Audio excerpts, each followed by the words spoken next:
All right, thank you very much. Good evening, welcome to this Ventnor Town Council meeting of the 8th of November 2021. Clark, do we have apologies for absence, please? From Councillors Julie Hutchinson and James Tigwood, Chair. Okay, thank you very much. Item number 2 on the agenda, declarations of interest. Does anybody have any declarations of interest for the items on tonight's agenda? We take that as none. And item number 3, the minutes of the previous meeting from the 11th of October.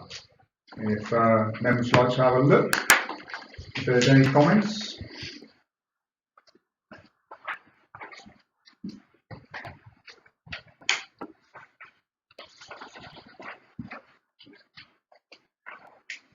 And if there's no comments forthcoming, then they'll be taken as read.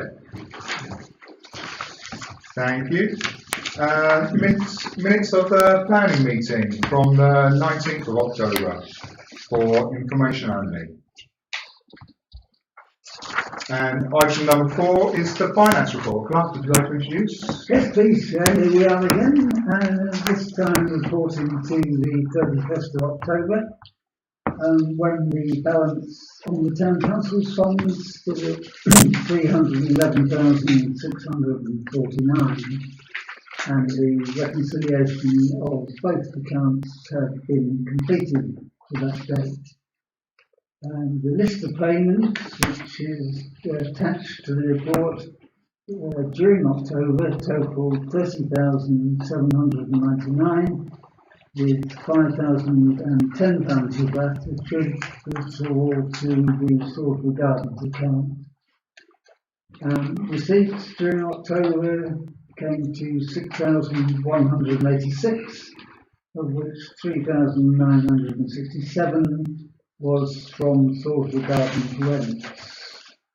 Finally, Chair, the year-to-date variances for the first 7 months of the financial year, payments up to that date, up to the end of October that is, were £4,411 under budget, and receipts over a period were £7,495, more than budget. And that's the report, Chair, this time. Good, thank you very much. Especially nice to see the receipts over the budget. Let's see how long that lasts. If that survives the 12 months, I don't suppose it will. Members, do we have any comments or questions on the finance book? Brian? Yes, I'm pleased to see £1,800 was paid to the Baby Box and Food Bank. What basis is that? Because I know that it's got HAF funding. I don't understand that. What is this HAF? It's from one of the funding pots that we've received over time from the Isle of Wight Council. So we have funds coming in? We've not paid it. No. Okay, it's not a cost to the council, no. No, it's not. Okay, fine. That's good. Yes, I'm pleased to see we're supporting those 2 initiatives. Yeah. For clarification, was it £5,000 in total that was grant? There's been numerous grants over the last 12 months, hasn't there? Yeah. I won't try and quiz you on everything that's gone through the books in the last 12 months, of course not. Then, if people are satisfied with the finance report, then I'm looking for a proposer and a seconder, please. Proposed by Councillor Cooper and Councillor White, seconded. And show of hands, please. No kicking required. Item number 5, the number 31 bus. So, as members and members of the public are also aware, at the August meeting of the Town Council, it was unanimously resolved to terminate the number 31 bus service following several meetings of the. Hello, good evening.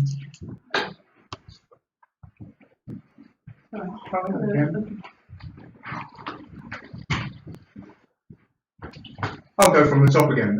For item number 5, the number 31 bus. So as members and members of the public are aware, back at the August Town Council meeting, the Town Council unanimously resolved to terminate the number 31 bus service following a number of meetings of the working group. Since that termination was decided, a number of factors have changed, and I believe Councillor Brian Lucas would now like to follow up on that. For clarification, Councillor Lucas has proposed that we made a reversal to the decision made in August, and the procedure for that requires 6 town councillors to notify the clerk in writing of that reversal, and those conditions have been met, and now we are here now we're here to debate and to take a vote on that. But Brian, would you like to? Yes, well, I proposed that motion because I could see what serious disadvantage it was to the people in Bonchurch and St Lawrence particularly to be losing the service. A lot of people in that area were socially isolated, and some of them are partially disabled, and some of them are even older than I am. So it was quite a loss to have this bus taken away. So I proposed this, and I think we need to go back to see what we did when we cancelled the bus originally, which was a 10-week cancellation period. And we look back at that period, we'll notice that we were actually trying to get an alternative at that time. And what's happened then since is the fact that we were unable to get a satisfactory alternative to that bus.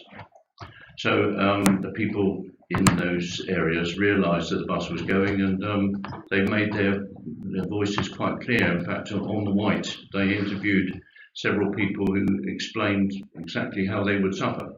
So this is why I put forward this motion, and I'm very pleased that fellow councillors have supported it this far. So what are we going to do now? We're going to, if this is passed, we're going to redouble our efforts to make the service better. I don't want to dwell on all the aspects that people found that it was failing, because we know those, but we will double our efforts to correct those things. I think that the bus operator has been shocked into learning or realising that he's losing that business, and is now more aware of what he needs to do. I think the people who are now using the bus more and noticed that we had a big increase in the usage of the bus in October, and that's a result of COVID restrictions being lifted and people being a little bit braver, because we noticed that that bus unfortunately was not able to be made totally COVID risk-free because of its size, and that resulted in a lot of people just not using the bus. So it was a combination of certain aspects of the bus service not being a community bus as opposed to a number 3 Southern Vectors, and lots of use by people who were a bit frightened to go on the bus. And that situation, I think, is now resolved partially. There's a job for us to do if we pass this tonight, to sit down with the bus operator and tell him all the things which we think needs to be done in order to make it truly a community bus, which is vastly different from an ordinary bus service. So I'm looking for support for this motion to go through, and asking for the vote of my fellow councillors so that we can put in place, if you like, a rescue mission for the bus, which I think has proved to be the only real alternative service that can be put forward. And it works in other places, and it certainly ought to be put in now. I don't think it ought to be a permanent. Somebody's mentioned that we're putting it back in permanently. I don't want it to be permanent. I think it ought to be constantly under review. If people aren't using it, and the bus operator is not coming forward to be truly a community bus operator, we would have to look at it again. I don't really want everybody to think this is a once and for all situation. It's certainly all the time that it would work well. I would be hoping that it would continue. The cost is not great to us compared with other things. I looked at the various costs that we've spent during the month, and in real terms, the cost of about 5,000 a year is not vast when you consider the people that it's helping. So I'm looking for your support. Thank you. Okay, thanks very much, Brian. Do any other members wish to speak to this? Councillor Cooper? Yeah, firstly, I welcome Councillor Lucas's rationale and the decision why this is back before the council. So I absolutely support what you're suggesting, but I do have some qualifications here. The number 31 bus has increased use in October by 24%. That's fantastic news, and as applies to the clerk for sending that information through.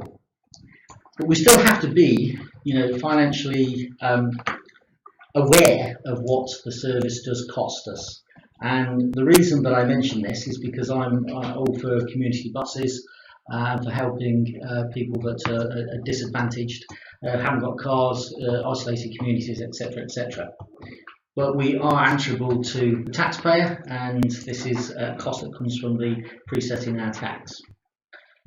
What I would like to see as a council, Councillor Lucas has alluded to already, I'd like to see a regular monthly usage, such as the clerk has actually sent through recently.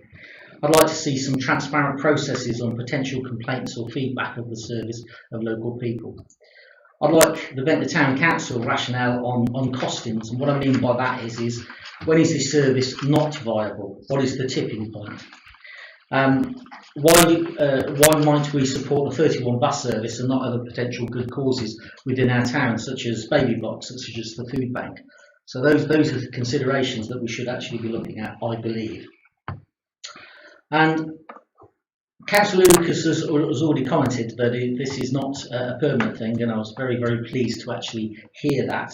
And just to echo what a local resident that spoke to my colleague Councillor Watkins recently, Brenda Jackson, who was suggesting that this be reinstated on a like-for-like basis, but only in a temporary sort of process, so that we, the council, can look at this and do the very best for local taxpayers within the town council.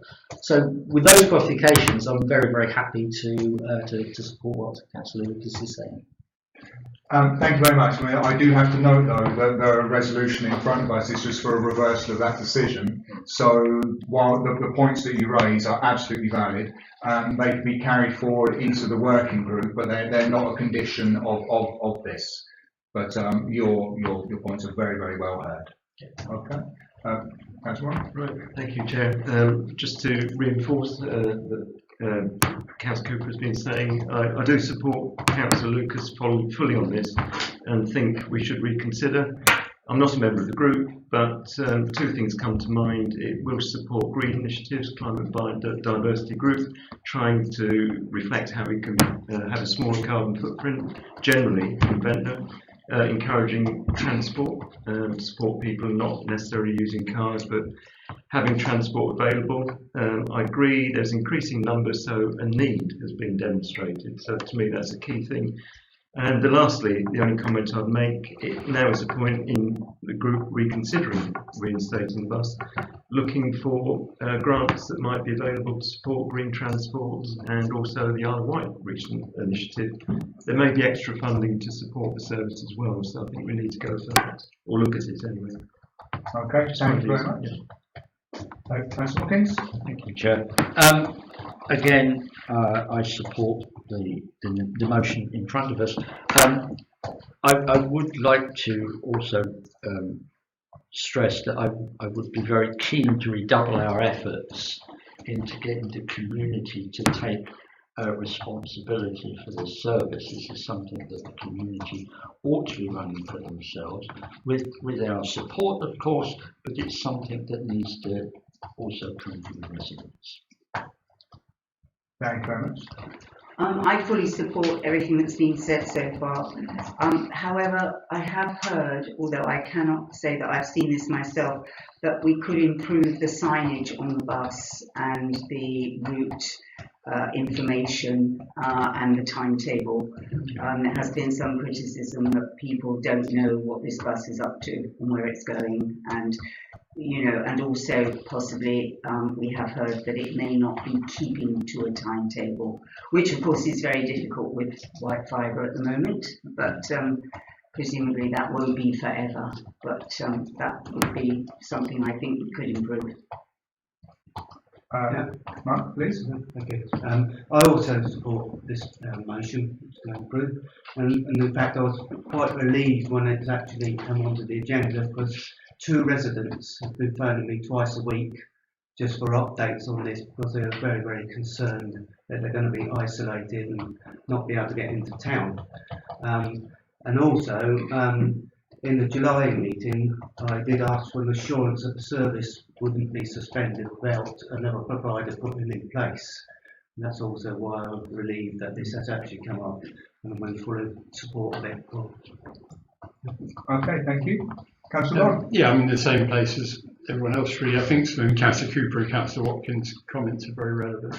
It's a shame because we've just got to the point where we were going to give it our best shot with a period and some criteria, and then the pandemic came along, and really that's made it very difficult for us to assess the viability of the service and its costs over a period. Now, if we take this decision today, we can't reverse it for 6 months, so we've effectively got a 6-month period at least to see how this service goes. And I hope the working group will look at all the suggestions for improving its branding and its advertising and its promotion and timetable and any other suggestions.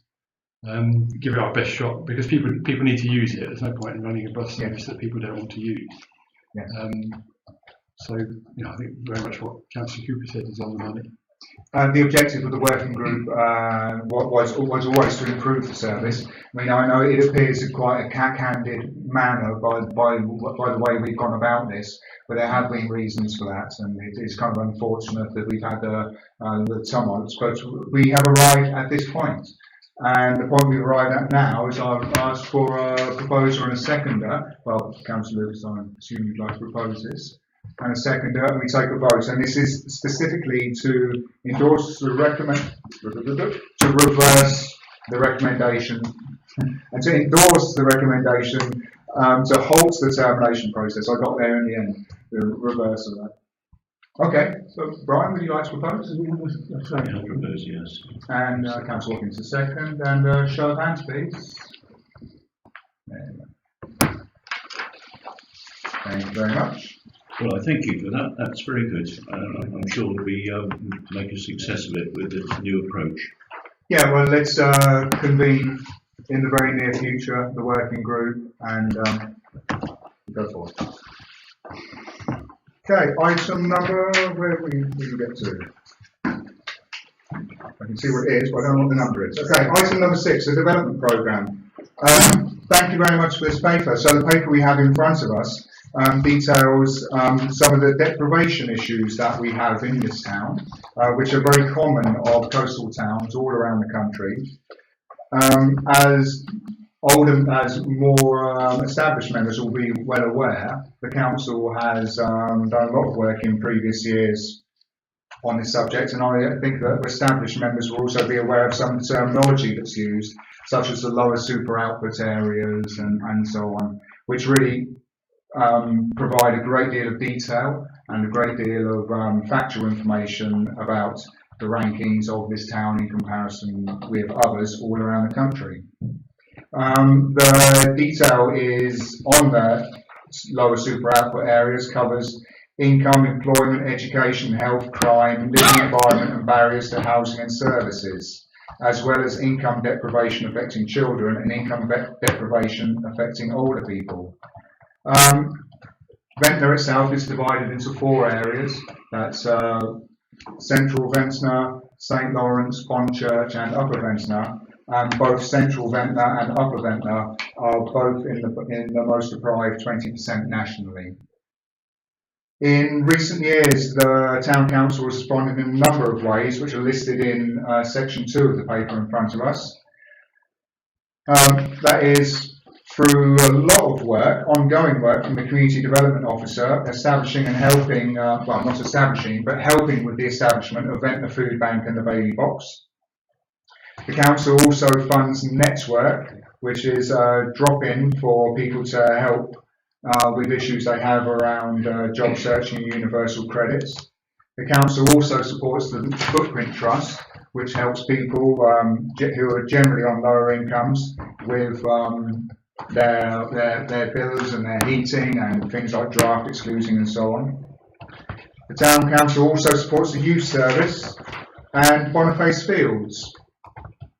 And lastly, on the responses, the Town Council has also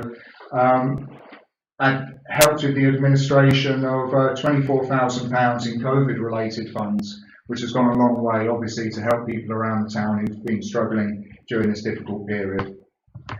Section number 3 points out quite an upsetting reality, and I'll read it verbatim. It is part of the reality of areas of multiple deprivation that most are trapped in a downward spiral, and Ventnor's experience is no exception. Unfortunately, when you look at the deprivation data from 2007, 2010, 2015 and 2019, it is all going in one direction. It's a great shame for a beautiful town like ours. The reason we have this paper before us is there's a proposal from the staff team, which I understand has been discussed at the Community Development Working Group, for members to partake in monthly meetings which will be focused on a specific area of work which is targeted on deprivation issues. In front of me on paper I have 5 headings: poverty, support, young people, engagement and meeting spaces. So, and the programme, if I'm not mistaken, is that we would consider one of those per meeting and really drill down into those subjects and do our very best to find innovative ways to address these subjects. Members, would Brian please? To my mind, the big key to actually alleviating poverty is employment, and I'm very pleased that we on this council are involving ourselves in a project in Loudonville for producing starter units, which will be a really useful method of employment for people locally. And I think we ought to pursue that because these things are helping people in a pinpointed way, but unless you have employment, people will not lift themselves out of deprivation. So, I mean, benefits don't lift people out of poverty, they just keep them at a level point. So I would urge us to double our efforts to pursue that project up there. I think it's 20 starter units or something like that, which I know Councillor Toogood is working on. Yes, Councillor Toogood has the best overview of the situation. But I mean, I agree with you wholeheartedly that to see that project realised within the lifetime of this council would be an amazing achievement. And you say 20 starter units, to be precise, it's 20 small light industrial units, to be absolutely clear. Yes, okay, thank you, Chair. No, I think excellent idea, and most importantly, as far as I'm concerned, is if as many members as possible could dip into all of these meetings. The great advantage now is linking all these groups together, which is starting to happen informally, and I think by doing that we'll gain more momentum and each can support the other group more effectively. So all for the idea. To me it's a learning exercise, and I really firmly believe that all of us should try and attend all of these meetings to learn more about the groups. Thank you. Any other points? Councillor Watkins? Chair, I'm heavily involved in Anxiety Cafe, and I try and get to every session twice a week, and then hopefully 3 times a week after Christmas. It's now widely recognised on the island as being the largest group of its kind. There's nothing really else to touch it. The issue is that now we're becoming a focal point, or the Anxiety Cafe is becoming a focal point for study and research. There are a lot of individuals and researchers coming over from the mainland to work with the residents about various issues they have with social isolation and access to information, that is only happening because of the strength of the individuals who struggle on a day-to-day basis to get out of bed and come here. And to come to the green room for many of them is the highlight of their week. It's possibly the only time they engage with other individuals. And I think we need to recognise how this work is working on a par with Baby Box and a food bank. It's providing a vital service. It's nothing really tangible, but it is vital in the sense that it gives people a purpose and a sense of identity, that they belong to a community from which they were once excluded and now they're included.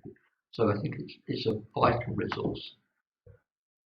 Thank you very much. That's a very interesting, that's a really good insight into what's happening. And for clarification, you say there's people that are actually coming to the Ventnor Anxiety Cafe to study what's happening? Yes, okay. Yes, absolutely. There was some researchers here from Southampton today, and they'll be coming back, and they've been coming for several weeks now to interview the users and find out how this particular group was to do with access to information and information technology. Okay.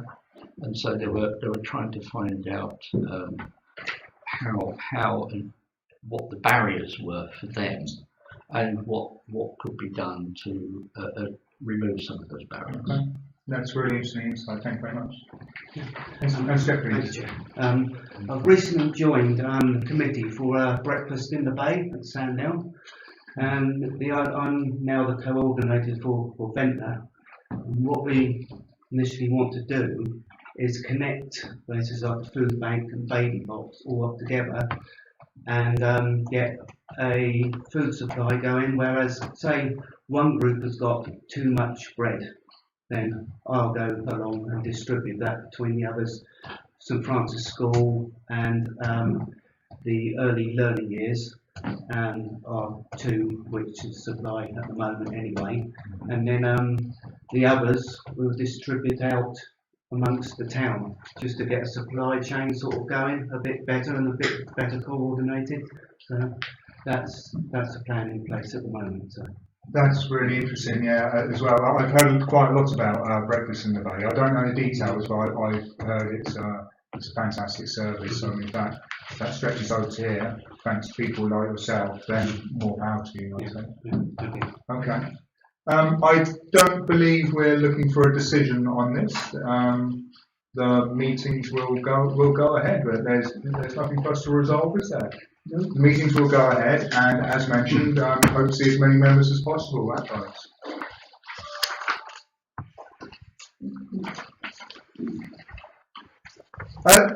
Time and Tide project. Now, Mr. Warren, would you like to, rather than have me butcher it, would you like to? Right. Well, thank you, Chair. I'll butcher it myself in a professional way. Okay. Yes, reading the covering notes, this was first brought to the Town Council, seems a long time ago now, in June, where it was just launching the concept more than anything.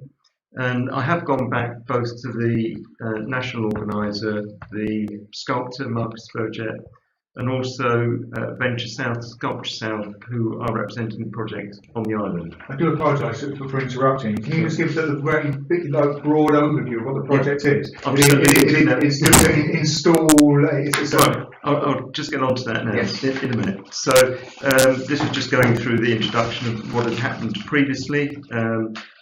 And some things were questioned, like the appearance of the bell, the location of the bell, and costing in particular. And what I'm seeking tonight is support from Ventnor Town Council for the project. This is overall a national programme. There are 7 bells installed around the United Kingdom. There's one in Anglesey, there's one in the Outer Hebrides, one in Morecambe Bay, one in Mablethorpe, one in Harwich, one in Trinity Wharf, London, and a couple in Devon. So dotted around the coast. And the reason they're being put in, the sculpture is trying to link coastal communities together So one of the benefits is becoming one of a number of coastal communities, all with a time and tide bell. And the aim now is to install 6 further bells. And the island was approached. Yarmouth didn't particularly want the bell. Ventnor showed interest. There are 2 champions in Ventnor, myself and Teresa Grimaldi as the arts champion, and I'm tasked with trying to move the project forward and gaining recognition by the Town Council, and also support for it. What is the bell? In the paper you'll see there is a photograph, not only its location, but also I think there's a representation of the bell, perhaps in where it's going to be located, which is at the end of the steps on the western side of the rotunda. Helipiles are drilled into sand, it's mounted on those. And the idea is it will sound only at high tide. It's quite a low note. It's a double-shaped bell. There's a paddle that goes down into the water, and that activates the clapper at the top.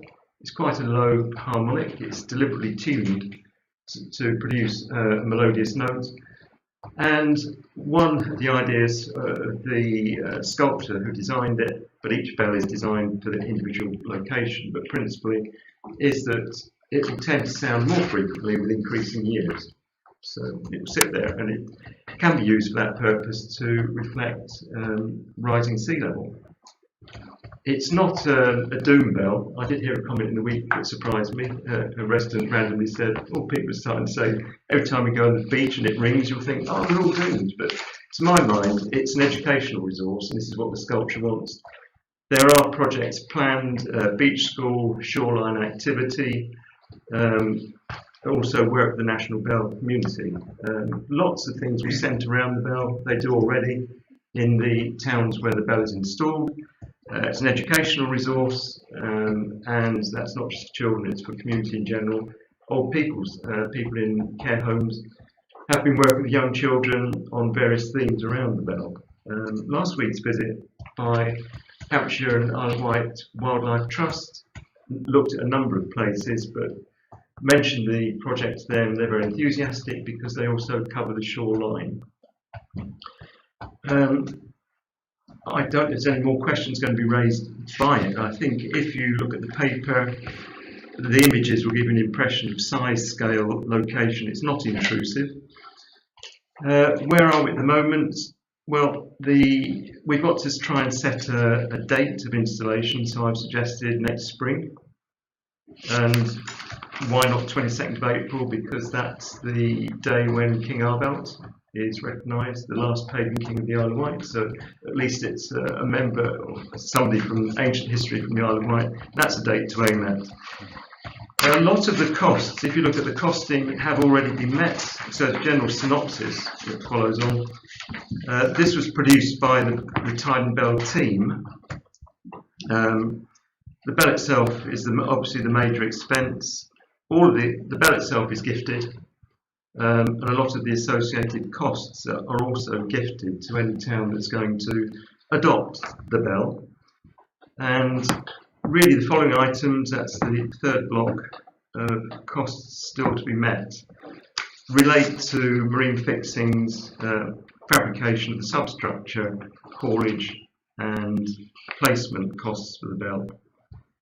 They are paying a legacy payment to Ventnor Town Council, that's in their budget, for future maintenance and insurance. A lot of the excess costs would be raised by fundraising events. There's already on the island a half bell, so if you imagine the bell that's sited will be like a double bell, 2 bells connected, one inverted, one upright. There is a half bell at the moment at Puckaster Cove. It was used for fundraising once very successfully. If we're going to adopt the bell on the island, and asking if it can only be in Ventnor, because that's a proposal now, then this half bell will go on tour and be used for fundraising. The Free School have shown an interest in wanting to house it there as an education project. We can use it for various fundraising aspects. It's already been agreed that it could go up to Boniface Fields and sit on the AstroTurf, and the public could drop in there as well. So very keen to use it for fundraising purposes. Some matters of concern. I'm trying to look back that I costed it. Got to go back to it. Answers to key questions from Marcus Burgett. The sculpture was the agreed date. Method of installation, which has now been cleared. Heli piles, they're tried and tested, they work. And one question that was asked, what would be our responsibility? Well, experience is that it adds nothing to the existing premium for public liability, and nothing untoward has happened in any of the 7 towns where a bell has already been installed. I don't know if I've covered enough of it there. I could go on a lot. I would say so. Thank you very much. That's a really, really good introduction. But I think to be precise, what we should home in on now is the proposal itself. So, and then we can take questions based on that, on what you said and the proposal. Yeah. Okay. So the original proposal, when I introduced the subject back in June, was that we accept in principle the project, and the Town Council back in June said they were supportive of the project in principle and asked me to return with detailed and costed proposals. Which you have very well, thank you. And the proposal, I broke it down to bring to this meeting, is that the Town Council choose to adopt their own time and tide bell and become its legal owner. The Ventnor Town Council support the planning application to Isle of Wight Council, that it's already prepared, ready for submission. The cost for that, £250, has already been allocated in the budget for Venture South, for what they're paying to support the bell on the island. So there's no cost for the planning. And I've added this third thing because at the moment there's no name on the heading for the planning application. The Ventnor Town Council chooses to be or recommends an alternative proposal for the application. That's just to put a name on the top.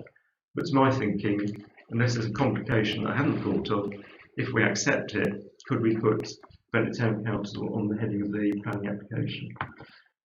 So I don't think that the Town Council can approve an application it hasn't seen. Yes. So that part of the proposal is a problem. That's fine. I accept that because coming to the meeting tonight, I thought that's logical. How can they approve that? So that would be a comment, I think, really, that could not be on. I'd have to get back to Venture South and say, could that come back? Would that come to planning, or would that come to the planning committee in due course? Yeah. Okay. And if necessary, at that stage, could then put them. No, it's a circular argument because there has to be a name on it. There has to be a name on it. Anyway, so we'll resolve that outside this meeting, I think, and don't need to consider that third point further. So really just asking that Ventnor Town Council chooses to adopt the time and tide bell, and when it comes to planning, would support planning application. Interestingly, Venture South have already run this past Isle of Wight Council informally. There's no objections. It's going on Crown property land. It will need to get MMO, Marine Management Organisation licence approval as well. So there's more work to be done, groundwork in terms of the paperwork. So back to proposal. It's just the first 2 start points. If everybody's found that. Well, that was on my. Correct me if I'm wrong. The second point, that Ventnor Town Council support the planning application. Yeah. It's also that's off as well, isn't it? So it is rather, yes. Yeah, until it's ready to go. So, but it is a little bit chicken and egg. But you're quite happy you'll be able to resolve that matter outside this meeting within the planning committee. Yes. Yeah. I'll just go back to Venture South and say whatever the outcome tonight, that if it's going forward, then apparently anybody can put their name on the planning application. It doesn't matter. Yeah, and on that third one, Chair, we could agree in principle that we're willing to put our name onto the planning application subject to the council seeing and supporting it. If members are happy to do that, because at least that shows that we're ready to go forward with it, and then it's just a question of making sure that we're happy with the detail. It's a good suggestion. Yeah, because I mean, we obviously can't support it, and then we see it and think, well, actually that's in the wrong place. Yeah. Okay. Oh, thank you for that. Thank you. So I'll open up to the members. So firstly, if anybody would like to speak about the project as a whole, and then we can hone in a little bit more precisely on particularly on the first item on the proposal that Ventnor Town Council chooses to adopt their own time and tide bell and become its legal owner. Steph, please. Yes, water is my thing, and I fully support this, and I think everything is exciting about it. Having only seen one of these tide bells, which was in Abu Dhabi, which was slung under a pier, so it's entirely different to this, and being on the seafront, I can really tell you, unfortunately, that area of the seafront there with those rocks is the most unfriendly area for teenage males in particular, and they are often having to be hauled off the rocks, and they actually do go and climb on the outlet, you know. So is there anything to prevent them from climbing on this? I think it's a bit of a hazard where it is. I love it, I love everything about it, don't get me wrong, but the safety aspect in that particular position really bothers me. Yeah, so one comment from the sculpture was that it has been designed with safety in mind, and it's been particularly designed, it's item 2 under 3 that I've put on the submission document. The design of the bell and its structure is responsible, that's health and safety wise, has considered the many health and safety aspects, also in response to the input given during consultation, the design makes it particularly difficult to climb. But if there were 3 teenage boys sitting on the top, it would cope with it? Yeah, oh yes. Okay. Yeah, so the sculptor doesn't mind if people interact with it, but it's designed not but it's not encouraged, but that's why the structure is so minimal. It just has a stainless steel tubular support structure underneath. It would be very difficult to climb on, but he's designed, I have seen the real deal. He's designed it with that in mind. Okay, as long as everyone realises that position is, you know, will attract attention. Yes, yeah, definitely. It's better not hidden away, but it's best not to be climbed upon, I suppose. But designed so it would be very, very difficult to achieve that. Councillor Bond. Yeah, thank you, Chair. I mean, I've supported this project when Phil first suggested it. I do think it's something that will have hidden benefits to the town that are hard to quantify. But I think people will come and see it, not in massive numbers, I suspect, but we will get a trickle of extra people in it, put us on the map. And I think the report mentions it gives us a connection with other coastal places, which might be useful. In future, we might make something of that. It was like a twinning type thing. The location, I thought that looked a bit odd to me. I mean, I think it looks like a miniature spaceship full of tiny aliens has landed. I imagined it on the rocks at the bottom, sort of quite hard to get to, but still visible from the front. And I don't know, is there a reason why because that's actually quite accessible, isn't it, when the tide goes out? Yeah, the original proposal was on the rocks a bit further out, but it would have been submerged for a lot of the time if it went out too far. And it would have increased the superstructure for mounting it as well. I suspect that was the reason. It would have to have 2 legs coming out as well as the piling.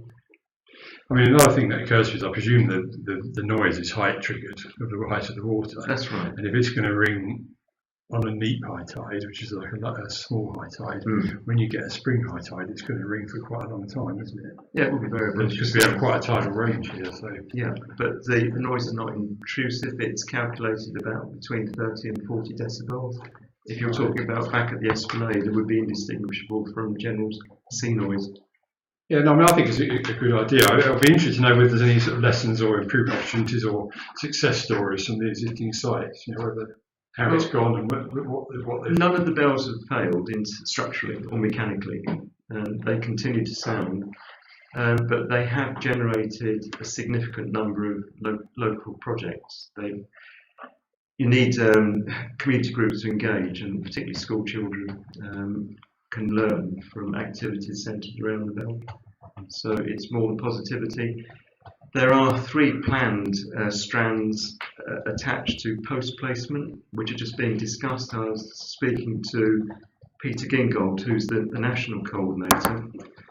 he's ex-arts director for Liverpool when Liverpool was the City of Culture in 2000 whatever. He's the overall lead on this nationally, and he wants to start discussions. There's a meeting arranged in 2 weeks' time, I think. I have to check my diary anyway. Potential applications post-installation. There is one interesting thing that I quite like, is there's a group from PAR who do, interesting pun, a parkour exercise on a tubular sort of scaffolding framework that looks like a boat that they set up on the beach or close by. They're performing, had the youngsters do the parkour, which is about 30-45 minutes presentation, but also youngsters from the community are invited to join and train and take part in that exercise as well. So that's one thing they want to bring in. A film's being made which is called 24 hours 25 minutes. That's the time between high tides, and each bell, each location of the bell will have a contribution. So when ours is installed, then Vent will be there for the national films. That's part of the national project. So there's a variety of things planned for post-installation. Councillor Cooper? Yeah, I've just got one question, and it's on finance. There's a legacy payment to the Town Council for future maintenance and insurance of £5,000. Do we actually know what the ongoing costs would potentially be for maintenance and insurance? Do we know that? I don't. I haven't researched it, and as I said earlier, there's no extra public liability. Once we've adopted it, the only thing might be emergency maintenance, but nobody's had to do that so far. So ongoing costs in those areas, I cannot quantify, but are minimal. That's all I can say. We'll see how it gets on with the English Channel. That would be a test, wouldn't it? But the one off the Outer Hebrides is taking quite hammering as well. Sounds rough. That's the Atlantic. If I can survive, then we can manage. Yeah. Does it need insurance? The bell itself, that could be a consideration, but again, I cannot answer that one directly, but I think it needs to be considered. Okay, if there's not any more comments, then I'd like to move Can I on. just ask one question? Certainly, yes. The proposal to the Town Council to adopt the bell, are there any costs involved apart from, are we contributing, is the Town Council going to contribute to the cost of its development and placement? So that is an interesting question, because I would have guessed that part of the proposal would be for Ventnor Town Council to partake in the fundraising in some capacity. Is that envisaged? I haven't been asked to request that. It's something I've had in mind, so I'm pleased you've raised that completely independently. At this stage, it was just merely, do we like this? Do we wish to adopt it? I'm only asking because we're approaching budget time for next year. Okay, so again, it may be, I would have thought something like match funding to a certain extent, a percentage of the installation, but what's that figure? I don't know, between 5 and 10,000 possibly, I don't know. If the total installation is 22 and with 50% match funding, then, so it could be a figure between 5 and 10, I guess, to be decided. Well, a contribution isn't always a 50% match No, funding, no. but so that is to be discovered. It is yet to be discovered, that is true. Okay, obviously that will be another discussion. Okay. Obviously. It's unusual for the council to commit to a cost that it doesn't have some guidance. I mean, clearly the council is entitled to do that. I just raised the question that it would be preferable to know what the council has been committed So to. arguably it is putting the cart before the horse. Is that the correct expression? Yeah. Did I do well there? It's an informal discussion for us for budgeting, though, isn't it? We're not deciding to commit any money today. We are deciding to take ownership. Right.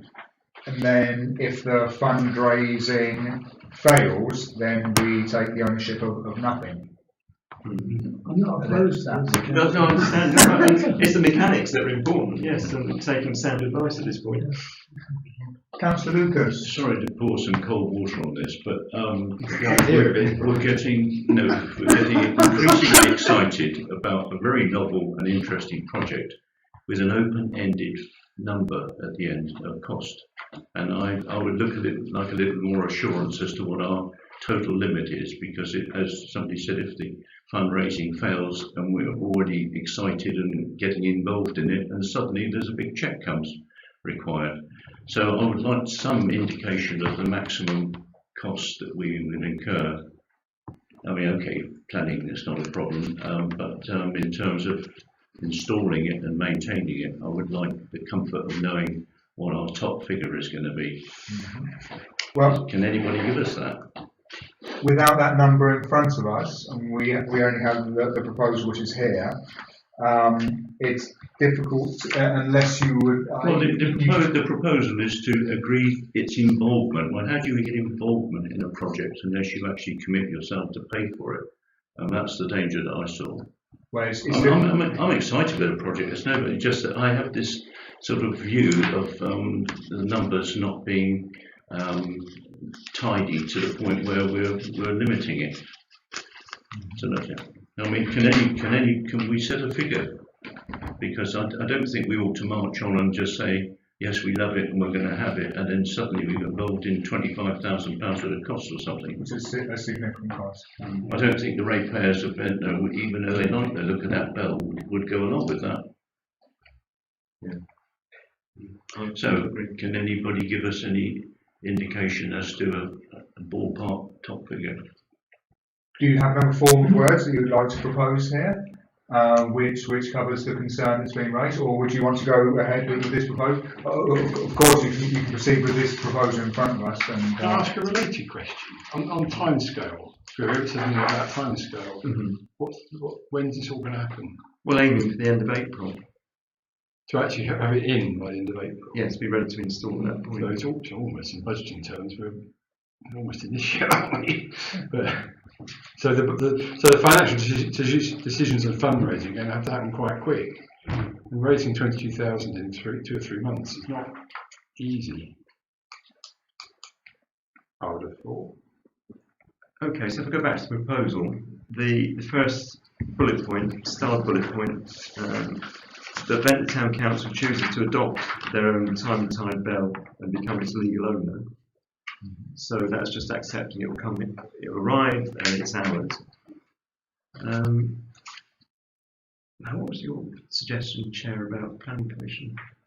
Well, okay, the note has been made, the technical note has been made that we cannot recommend, we cannot recommend the planning commission without actually seeing the full application. Right. It's a little bit of a technicality, you know, whilst we can support it in principle, we can't go beyond that, of course. Right.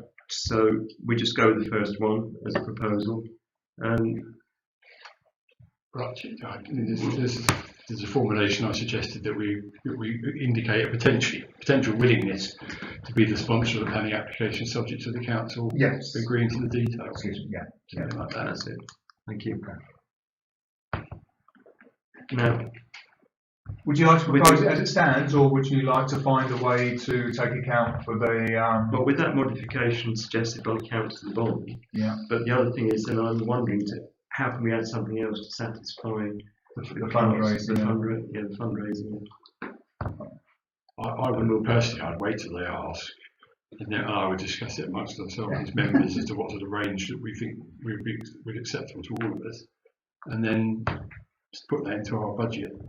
And when they say, is Ventnor willing to make a contribution, you've got something you can. I mean, the best I could have suggested would be within a range, because we haven't a set figure at the moment. Well, the range we put we'll end up paying the higher figure, won't we? That's obvious. Because they're not going to raise 22,000 in 3 months, are they? I mean, that's also obvious. Yeah. I mean, that's the Isle of Wight Council speaking very generous and given the quibbling now over car parking spaces and the rest of it. That's not going to happen, I don't think.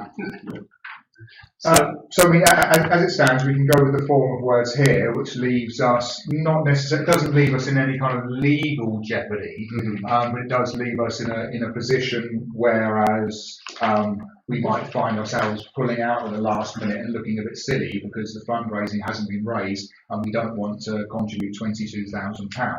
I'm not convinced about that, Chair. I think a resolution of this council to adopt it carries the commitment to support it.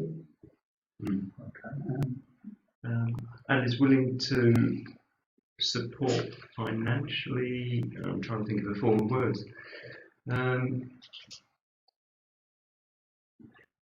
To meet some of the costs of installation, just leave it open like that.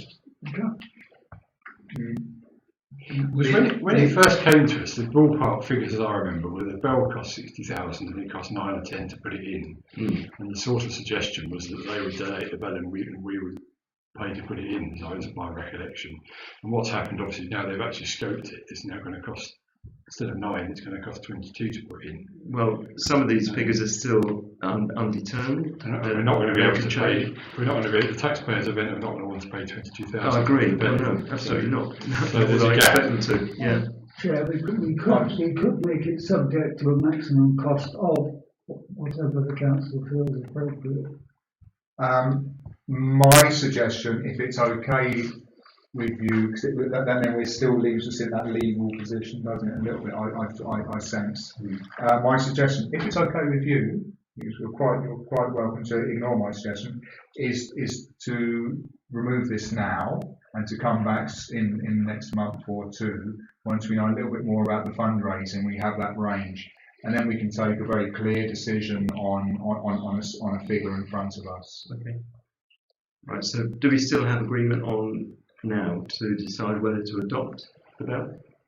Just that first line, just so we've got somewhere tonight. And I think going back to them with something concrete is worthwhile. You might want to tack on the end, subject to agreement on the details of the project, just to give ourselves some escape routes. Yeah. So we're not. I can do that, Chair. Okay. Well, I see nodding heads and people are saying that they're happy. So the proposal now becomes the Ventnor Town Council chooses to adopt their own time and tide bell and become the legal owner, subject to agreement on the detailed delivery of the project. And you have a bullet point. Could you reiterate it, please? Because we're going to focus on that. Yes. Clark listen to the video and choose the one he prefers. But Ventnor Town Council indicates its willingness in principle to sponsor the application, subject to agreement on the details. Does that mean the application will go from this town council? That's my understanding, isn't it? It'll be our name on it, and we'd have to comment on it. But I mean, councils do that all the time when they're putting in large schools and stuff. It puts councils in a slightly opposition, and I think you'll have to declare an interest, given your involvement in it. But other than that, we haven't got any choice. I mean, we're not deciding the application, so it's not the end of the world. So we're not deciding the application, and we're not deciding to support it because we put a condition there behind it as well. I hope that gives you something sufficient to go away with. Obviously, it would have been nice to have put 3 ticks down there this evening, but I think that the matters that have been raised are very, very valid. So. Yeah, thanks very much for the input. So at least we started the ball rolling in an official capacity. Yeah, I think you've got a vote that says that we're basically supporting it in principle, and we're keen to have it, which is what they need to know, isn't it? Because they're doing all this work on it.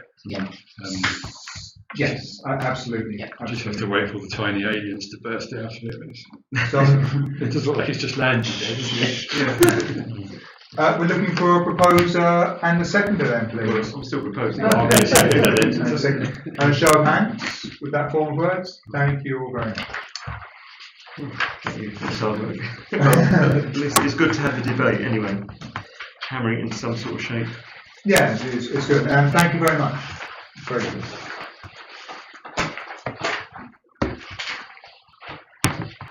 Item number 8, policy reviews.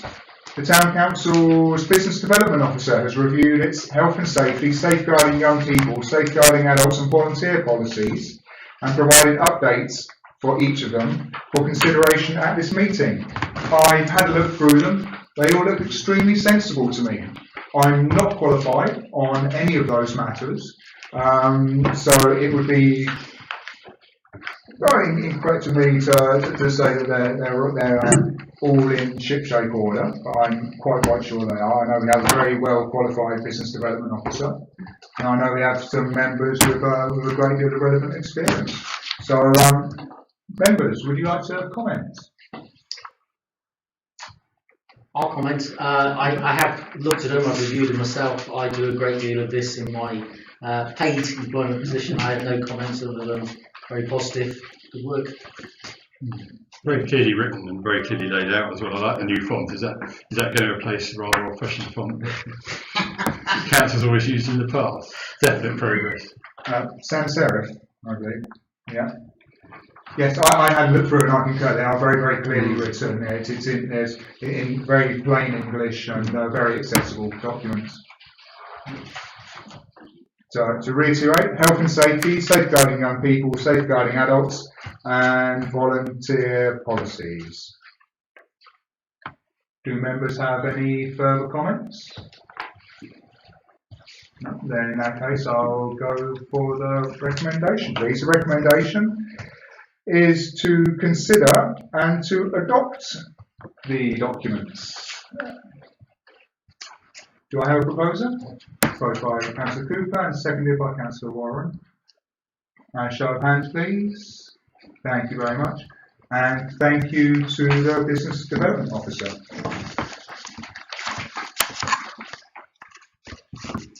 Item number 9, carbon emission reduction audit. Typo in the heading, Chair. Oh, yes, come. I read straight through that spelling. So yeah, it's good how the brain works, isn't it? Yes, carbon emission reduction audit. First, I'd like to apologise for not attending the meetings where this was discussed a bit more. My apologies. So, to give members of the public a quick overview of what we have in front of us. This is a piece of work that has been prepared by Councillor Cooper, and it's a series of 25 questions, really, that will enable the council and other outside bodies that we may approach in the future to benchmark where they are with their carbon emissions at this time and the direction that they are going into. I won't read through all 25 questions. I'll pick a couple out at random. Are buildings properly insulated and draft proof?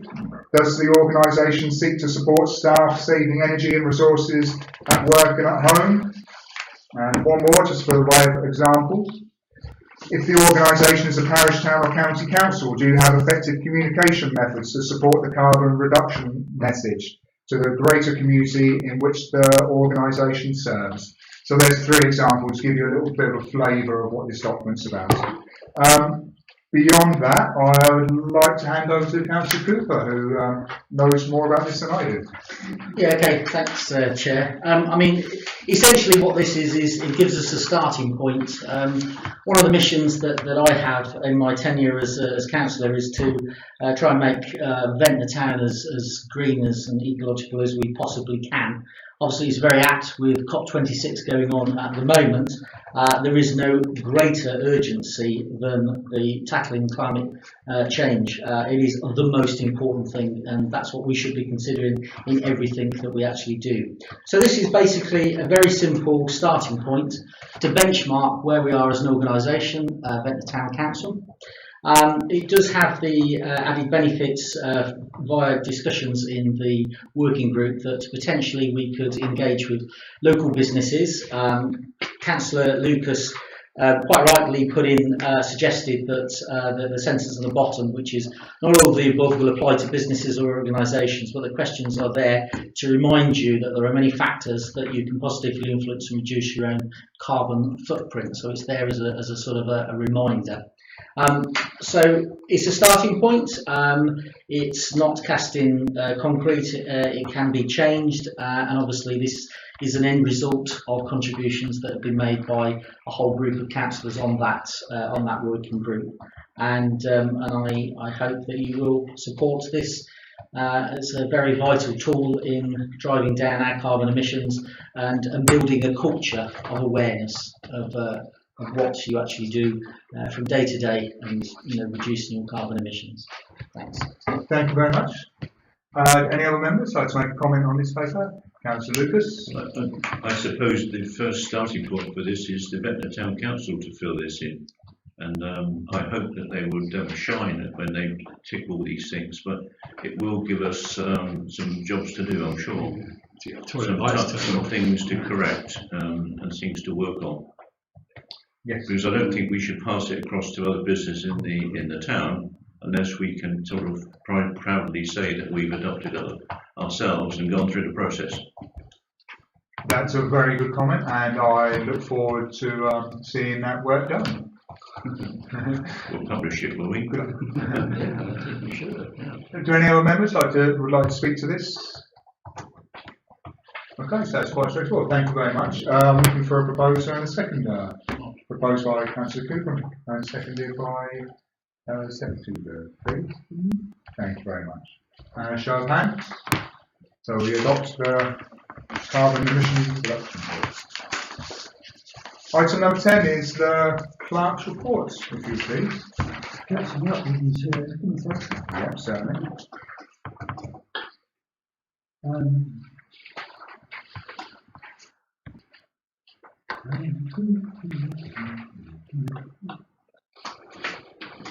Six items, as you can see this time, just to make sure that we are reporting on things that don't reach the agenda for main meetings. Our new administrator, Rachel Redfern, has started work with us on Monday of this week and had an induction with Alison and me and settled in encouragingly quickly to a wide range of responsibilities. We're very pleased that she's part of the team and confident in what she'll bring to it. Tony McCarthy's had his latest meeting of the Southlight Parish's Health and Wellbeing Forum, which continues to be successful. In fact, I've been advised since writing the report that the contributions were limited to the ambulance service on this occasion because the other planned contributors weren't able to be there at the time. The Deputy Mayor organised a very impressive litter picking, as members will be well aware, as some of you were properly involved with it, and a very impressive set of black bags, the end result of that. I think another one is planned. 21st. Yes, thank you. At 9 o'clock Sunday, starting in the green room. Good, excellent. Let's hope you find less litter this I'm time. looking around. No, we're doing a bigger area, so I expect to find more. Not just the green room then. Well, no, because I'm hoping for more people. Bear in mind, Yeah. you know. We'll be there. Yeah, thank you. It's like clashed with something else that day. Yep. Yeah. Thank you. So, reminder at point 4 that since last year, the British Legion has not been able to organise some of the events, and our assistant clerk, Garrison Killick, has taken it on very effectively last time it happened to, and again, the arrangements are fully in place for this time. Members are asked to note there will be no official parade this year, and residents are being asked to make their own way from St Catherine's to the War Memorial.